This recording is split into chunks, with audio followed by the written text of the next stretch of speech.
नमस्कार दोस्तों, कुंदन एकेडमी हिंदी ज्ञान यूट्यूब चैनल में आपका स्वागत है। आज हम पुनः एक नई वीडियो के साथ आए हैं और देखिएगा बहुत ही बेहतरीन टॉपिक है जो कि हमेशा जिज्ञासा का केंद्र रहा है। हिंदी के प्रथम कवि।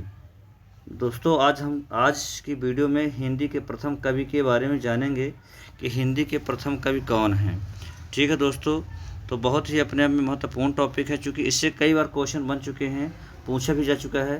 जैसे मध्य प्रदेश सब इंस्पेक्टर के पेपर में भी आ चुका है कि हिंदी के प्रथम कवि कौन हैं। तो देखिएगा दोस्तों, हिंदी के प्रथम कवि के लिए हिंदी साहित्य में जो है तो प्रथम कवि के संबंध में कई मत हैं, है ना। कई विद्वानों के अलग अलग मत हैं, आज भी क्लियर नहीं है। अब तो कह सकते हैं कि विद्वानों के द्वारा निश्चित कर दिया गया है, लेकिन विद्वानों में कोई अभी क्लियर नहीं था कि प्रथम कवि कौन है।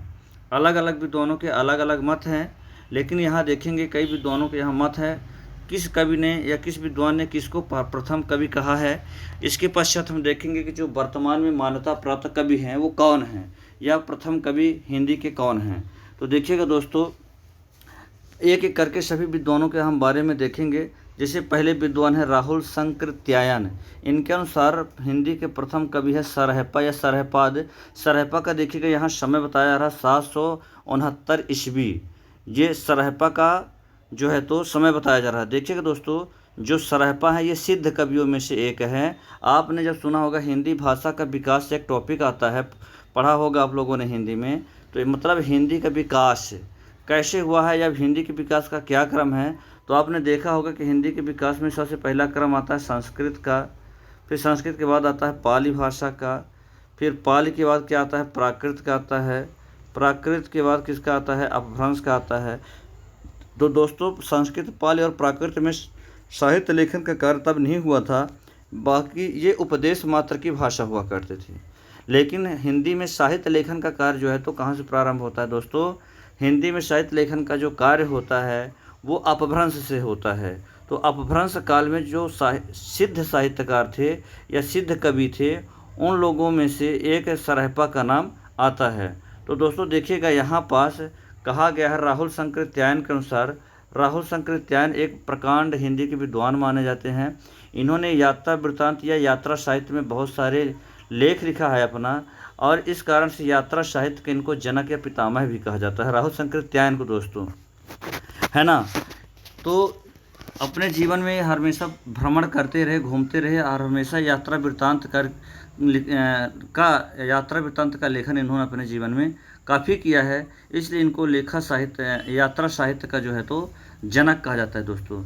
तो इनके अनुसार राहुल शंकरत्यायन के अनुसार जो है तो हिंदी के प्रथम कवि कौन है, सरहपा या सरहपाद। दोस्तों एक इनका नाम मिलता है सरहपाद, ठीक है। इनको सिद्ध कवि कहा जाता है, या कह सकते हैं कि अपभ्रंश साहित्यकार हैं, ठीक है दोस्तों।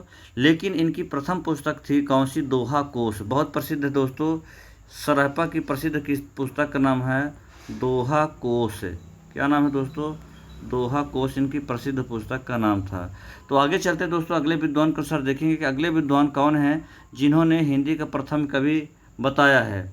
देखिएगा, दूसरे साहित्यकार हैं शिव सिंह सेगर। इनके अनुसार पुष्प या पुण्य जो है तो प्रथम कवि हिंदी के माने जाते हैं। शिव सिंह सेगर के अनुसार पुष्प या पुण्य नामक जो कवि हैं ये प्रथम कवि माने जाते हैं। देखिएगा, 10वीं शताब्दी इनका समय बताया जा रहा है।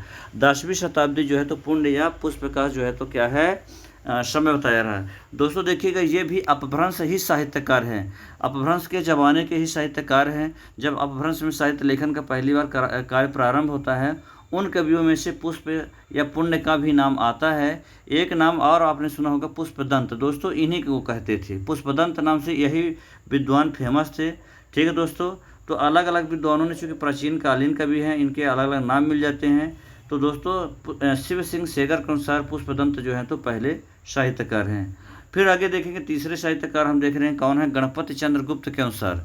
ये भी अपने आप में हिंदी में महान कवियों में से एक हैं, अच्छे साहित्यकार माने जाते हैं हिंदी के। गणपति चंद्र गुप्त के अनुसार शालिभद्र सूर्य, क्या दोस्तों, शालिभद्र सूर्य जो है तो इनका समय है 1184 ईस्वी। 1184 ईस्वी के समकालीन है ये, है ना। शालिभद्र सूर्य को प्रथम कवि इन्होंने कहा है। कौन, गणपति चंद्र गुप्त के अनुसार शालिभद्र सूर्य हिंदी के प्रथम कवि है दोस्तों। ठीक है, तो आगे से हम देखते हैं, इसी क्रम में आगे देखेंगे कि हिंदी के पहले कवि कौन हैं। देखिएगा आगे चौथे नंबर में आते हैं राम कुमार वर्मा का नाम आता है। बहुत प्रसिद्ध कवि है राम कुमार वर्मा। इनके बारे में आपने तो सुना ही होगा, हिंदी साहित्य में इनका बहुत महत्वपूर्ण है। ये समीक्षाकार हैं। आपको पता है कि इन्होंने बहुत सारा साहित्य लिखा है और समीक्षा हिंदी साहित्य का किया है। तो देखिएगा इनके अनुसार प्रथम कवि है स्वयंभू। स्वयंभू देखिए दोस्तों, ये भी हिंदी के प्रथम कवि माने जाते हैं और कई पुस्तकों में तो स्वयंभू को ही पहला कवि माना गया है। लेकिन जब मान्यता कई विद्वानों के द्वारा किसी और कवि को मान्यता दे दी गई है। आगे हम आपको बताएंगे कि इतने कवि जो हम आप पढ़ेंगे, इनमें से एक कवि ऐसे हैं जिनको मान्यता दे दिया गया हिंदी साहित्य में कि हिंदी के प्रथम कवि हैं। और जो जब कभी पेपर में पूछा जाता है तो आपको वही आंसर दोस्तों लगाना है, आगे हम बताएंगे। तो स्वयंभू इनका समय है 693 ईस्वी, क्योंकि सबसे पहले इनका समय बताया जा रहा है, मतलब सभी कवियों से पहले इनका नाम आ रहा है। और इनकी एक प्रसिद्ध पुस्तक का नाम था परमचर्यु नाम था। क्या दोस्तों? परमचर्यु इनकी पुस्तक का नाम था। बहुत प्रसिद्ध पुस्तक है दोस्तों, है ना, स्वयंभू। और वैसे समय के आधार पर कहा जाए तो स्वयंभू ही पहले कवि है ना। इनको अपभ्रंश का वाल्मीकि के नाम से भी जाना जाता है दोस्तों। स्वयंभू को किस नाम से जाना जाता है दोस्तों? स्वयंभू को अपभ्रंश का वाल्मीकि के नाम से भी जाना जाता है।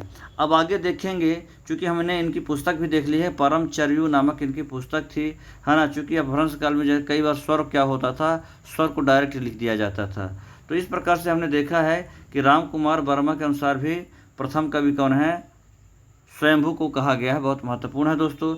आगे पांचवें कवि हैं हजारी प्रसाद द्विवेदी। बहुत महत्वपूर्ण कवि है हजारी प्रसाद द्विवेदी का साहित्य हिंदी साहित्यकार में हिंदी साहित्य में बहुत बड़ा योगदान है दोस्तों, है ना। अब देखेंगे ये भी एक बहुत बड़ी समीक्षक है हिंदी के, हजारी प्रसाद द्विवेदी जी। इनके अनुसार हिंदी के प्रथम कवि अब्दुल रहमान जी हैं। क्या? अब्दुल रहमान। इनका समय बताया जा रहा है 13वीं शताब्दी बताया जा रहा है दोस्तों। तो देखिएगा अब्दुल रहमान जो है, इनकी एक प्रसिद्ध पुस्तक का नाम आपने सुना होगा। क्या नाम है दोस्तों? संदेश रासक। बहुत प्रसिद्ध पुस्तक है। क्या? संदेश रासक इनकी बहुत प्रसिद्ध पुस्तक है। रासक इनकी प्रसिद्ध पुस्तक का नाम है संदेश रासक दोस्तों। ठीक है, अब्दुल रहमान की पुस्तक है। तो हजारी प्रसाद द्विवेदी के अनुसार पहले कवि कौन है? अब्दुल रहमान दोस्तों। इन सब कवियों को आप ध्यान देते रहेंगे।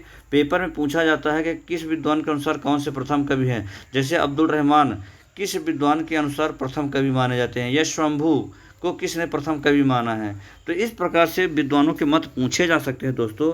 आगे हम अगले कवि को देखने जा रहे हैं बच्चन सिंह के अनुसार। 6वें नंबर में है बच्चन सिंह के अनुसार प्रथम कवि है विद्यापति। क्या दोस्तों? बच्चन सिंह के अनुसार हिंदी के प्रथम कवि हैं विद्यापति। अब दोस्तों आपने विद्यापति का नाम हमेशा ही सुना होगा, बहुत महत्वपूर्ण है साहित्यकारों में, है ना। विद्यापति का जब आप सुनेंगे, अपभ्रंश साहित्यकार के बाद ही इनका प्राचीन काल में नाम आता है विद्यापति। वैसे इनका जन्म स्थान या साहित्यिक साधना स्थली जो है तो बिहार और झारखंड वाला क्षेत्र हुआ करता था, आपको पता होगा, है ना। बिहार में आप एक पुराना जो क्षेत्र है, जैसे कहें बिहार से जैसे झारखंड बना, वहाँ मैथिल प्रदेश है। तो मैथिली जहाँ बोली जाती है वहाँ की भाषा जो है तो मैथिली है ना। और इन्होंने मैथिली में बहुत सारे साहित्यिक लेखन किया, इसलिए विद्यापति को मैथिली कोकिल के नाम से भी जाना जाता है। क्या दोस्तों? मैथिली कोकिल के नाम से भी जाना जाता है। मैथिली कोकिल दोस्तों, है ना, यह मैथिल कोकिल के नाम से जाना जाता है, कोकिल। ठीक है, तो ये अपने आप में बहुत प्रसिद्ध साहित्यकार है दोस्तों। ये कहते हैं कि वन आइड मैन थे, मतलब ये इनकी एक आंख नहीं थी, है ना। और इस प्रकार से विद्वान को मैथिली भाषा में बहुत सारा साहित्य लिखा है, इसलिए इनको मैथिल कोकिल के नाम से भी जाना जाता है। लेकिन बच्चन सिंह के अनुसार ये हिंदी के प्रथम कवि माने जाते हैं। इनका समय बताया जा रहा 15वीं शताब्दी। तो आगे चलते हैं दोस्तों, अगले साहित्यकार को देखते हैं। देखिए बहुत महत्वपूर्ण है, यहाँ पर बताया जा रहा है चंद्रधर शर्मा गुलेरी अगले साहित्यकार हैं, है ना। 7वें नंबर पर आते हैं चंद्रधर शर्मा गुलेरी। इनका बहुत चंद्रधर शर्मा गुलेरी का नाम तो आपने सुना होगा। इनकी एक बहुत प्रसिद्ध पुस्तक है दोस्तों, उसने कहा था। इनकी बहुत प्रसिद्ध पुस्तक है चंद्रधर शर्मा गुलेरी की।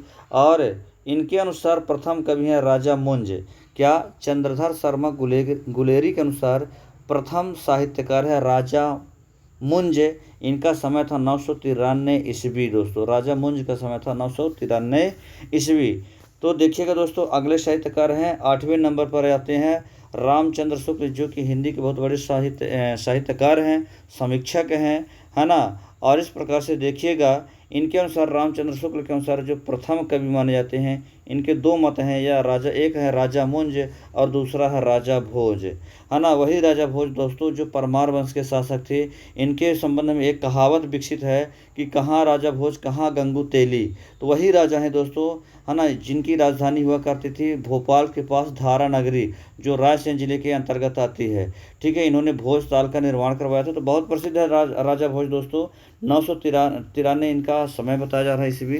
ठीक है, तो रामचंद्र शुक्ल के अनुसार राजा भोज और राजा मुंज जो है तो क्या होंगे, प्रथम साहित्यकार माने जाते हैं। लेकिन क्या दोस्तों, हमने अलग अलग विद्वानों के हमने अलग अलग मत बताए कि इन विद्वानों का ये मत है ना। अलग विद्वानों ने अलग कवियों को हिंदी का प्रथम साहित्यकार माना है।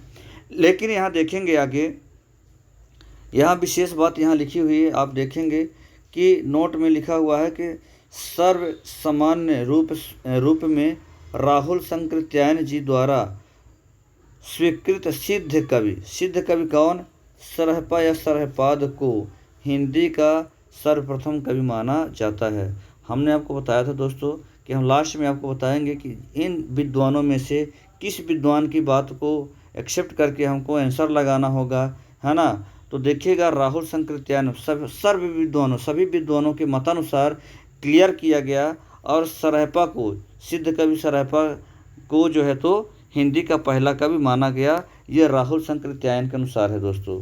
तो आज के वीडियो में हम लोगों ने दोस्तों देखा है कि हिंदी के प्रथम कवि कौन है ना। और ऐसे ही अगले वीडियो में हम एक नए वीडियो के साथ आएंगे, है ना, और एक लॉजिक के साथ आएंगे, है ना। दोस्तों आप वीडियो को सब्सक्राइब करें, लाइक करें, शेयर ज़रूर करें दोस्तों। आपका सहयोग हमारे लिए बहुत ही महत्व रखता है दोस्तों। आज के लिए इतना ही। गुड डे, धन्यवाद।